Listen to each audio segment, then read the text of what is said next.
हवामान विभागानं एक अतिशय महाभयंकर इशारा दिलेला आहे। आसमानी संकट आणखी गडद होणार आहे। मराठवाड्यासह विदर्भात देखील 4 ते 5 दिवस जोरदार पावसाचा इशारा हवामान विभागाकडून देण्यात आलेला आहे।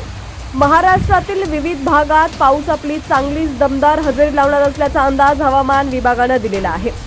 राज्यात पुढील काही दिवस पावसाचा जोर कायम राहणार असल्याचा इशारा हवामान खात्यानं दिलाय।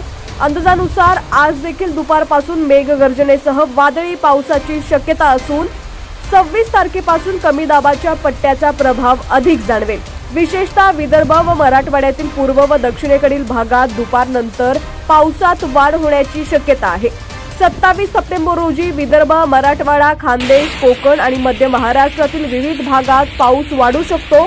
यातील काही भागात मुसळधार पाऊस होण्याची शक्यता नाकारता येत नाही। तर 28 तारखेला राज्याच्या पश्चिमेकडील भागात पावसाचा जोर टिकून राहील असा अंदाज आहे।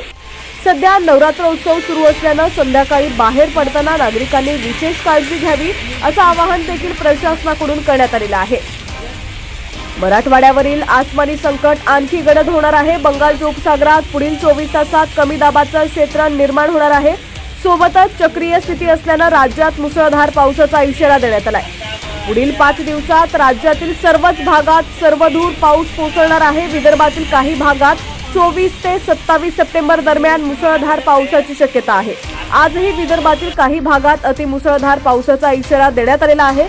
मराठवाड्यातील काही भागात 25 ते 29 सप्टेंबर दरम्यान मुसळधार पावसाची शक्यता आहे। मराठवाड्यात 27 सप्टेंबर रोजी काही भागात पावसाची तीव्रता अधिक असणार आहे।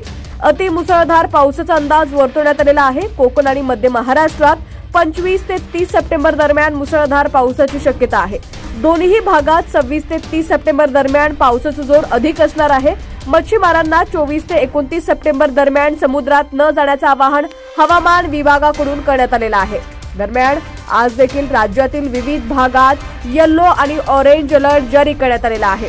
राज्यातील तुमचा जिल्हा कोणता आणि तुमच्या जिल्ह्यातील हवामानाची काय स्थिती आहे ती देखील आम्हाला कमेंट्सच्या माध्यमातून नक्की कळवा।